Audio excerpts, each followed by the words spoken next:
So could you give us, because I was talking about this when we were doing a panel together the other week, and I was saying, with all of UK pensions, if you were to start, you wouldn't start from where you are now, but perhaps the one that you really wouldn't start where you are now is the LGPS. And I talk about this wonderful slide that sits on the PLSA website that tries to describe all the government agencies, and it honestly looks like somebody took magic mushrooms before they put this slide together, because it's so many different colors and different arrows.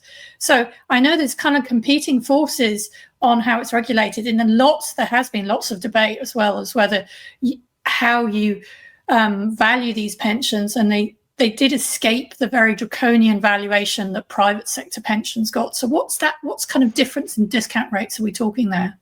So the discount rate generally used across the LGPS, I said, the rules give funds and the actuaries far more scope than is allowed in the pretty much everybody else corporate DB sector.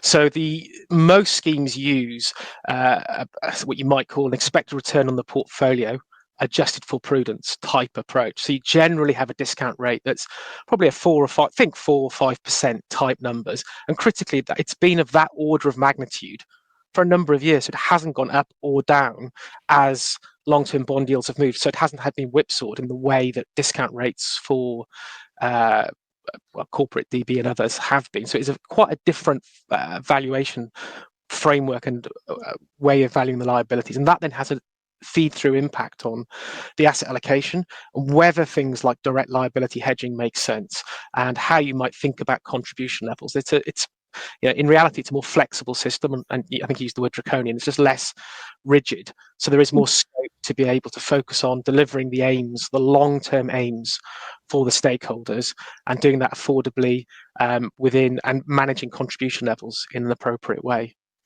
So even though, I mean, they've had a more benign discount rate environment, I mean, arguably you could say closed is sort of caught up to those sort of levels-ish now. Kensington Chelsea is not alone in using that discount rate.